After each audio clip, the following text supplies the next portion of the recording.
Sindhi language authority मुबारकबाद जे मुस्तहिक आहे ऐं उनजी टीम, उनजी लीडरशिप, चेयरमैन डॉक्टर इसहाक समेजो साहब, डॉक्टर एहसान दानिश साहब, एॾी महिनत ऐं जज़्बे सां जंहिं इशारती भिटाई जे खे हिन इस्लामाबाद शहर में अची करे जेको असांजो कैपिटल आहे, मां सम्झां थो पहिरियों दफ़ो इशारती भिटाई जो मेलो हिते लॻायो वियो आहे। इंतिहाई दिलि जे गहराइनि सां मुबारकबाद तव्हां सभिनी दोस्तनि खे, ॿारनि खे, उनजे पेरेंट्स खे, वालदेन खे जेके हिते आया हो, एतिरो वक़्तु तव्हां ॾिनो। इहो तमामु इशारती भिटाई जी मोहबत जी हिकु निशानी आहे जेका हिते अॼु नज़र आई। ऐं भिटाई खां सवाइ सिंध नामुकमिल आहे ऐं भिटाई सिंध जो ऐं सिंधी ॿोलीअ जो मुहाफ़िज़ आहे।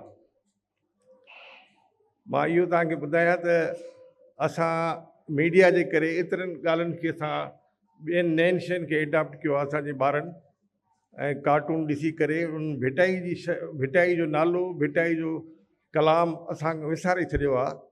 ऐं अॻे त भिटाई जा बाक़ाइदे हाफ़िज़ हूंदा हुआ ऐं पढ़ियल ऐं अणपढ़ियल माण्हू, धनार हुजनि, डॉक्टर हुजनि, PhD हुजनि, सभु उन्हनि खे भिटाई ॼण हिकिड़े क़िस्म जो उनजी दिलि में हिकिड़ो गहरा नक्श हूंदा हुआ।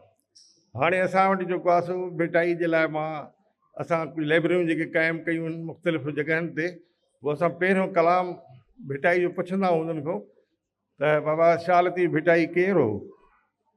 त हाणे तव्हांखे मां हैरत जी ॻाल्हि ॿुधायां त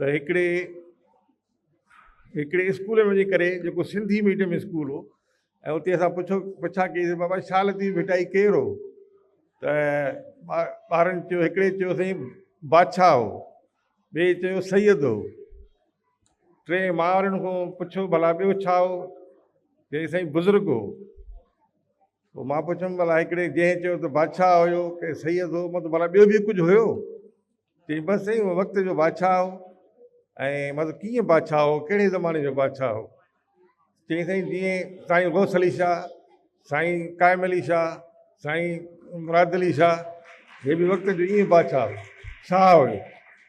त हाणे ॾाढो इहो दिलि में अरमान थियो त भिटाई जी जेका असुल अज़मत आहे शाइरी जी हैसियत सां ऐं हिकिड़े अलाह जे सूफ़ी जी हैसियत सां उन्हीअ खे माण्हू ईअं सम्झनि था जीअं वक़्त जा बादशाह आहिनि। त इहो असांजे टीचर्स जी ज़रूरत आहे त उन्हनि खे भिटाई जी शाइरी जी अहमियत सम्झाइनि ऐं बेत यादि कराइनि।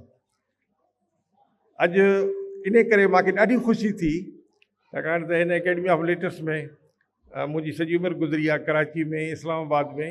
अॼु ही पहिरियों दफ़ो सिंधी लैंग्वेज अथॉरिटी हिते इहो प्रोग्राम करे शाह लतीफ़ भिटाई जे अज़मत खे हिते पखेड़ियो आहे, जंहिंमें सिंधी में, बलोची में ऐं पश्तो में ऐं पंजाबी ज़ुबान में, सराइकी ज़ुबान में भिटाई ते ॻाल्हायो वियो आहे। तंहिं करे डॉक्टर साहिबु तव्हांखे मुबारक हुजे। हाणे चऊं था ॿारनि जे हिन तमामु प्यारी जेका अॼु तकरीरी मुक़ाबिलो थियो आहे, उन्हीअ में सभिनी ॿारनि ॾाढो सुठो ॻाल्हायो, पर उन में इहे सनियूं सिकियूं ग़लतियूं बि थींदियूं आहिनि।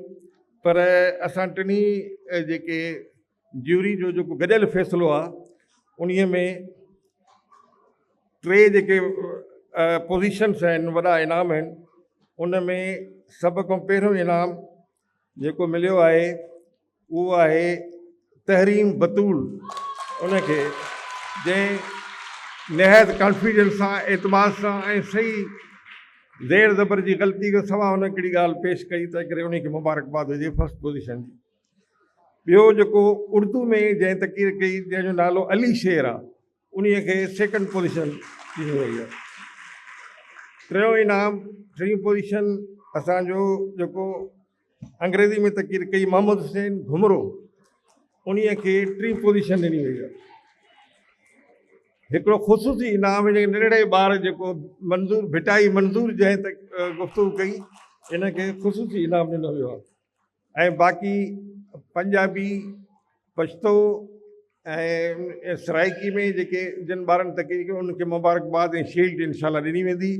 आख़िर में मां वरी तव्हांखे सभिनी इस्लामाबाद जे सिंधी शहरनि खे ऐं ॿियनि असांजे शुरका खे शरी हिन में मां मुबारकबाद पेश कयां थो ऐं तव्हांजो शुक्रिया अदा कयां थो।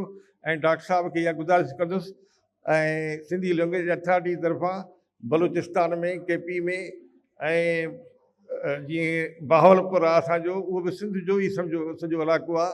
ऐं अहिड़े तरीक़े सां पंजाब जे ॿियनि कैपिटल्स में बि अहिड़े क़िस्म जा मेला लॻाइणु खपनि।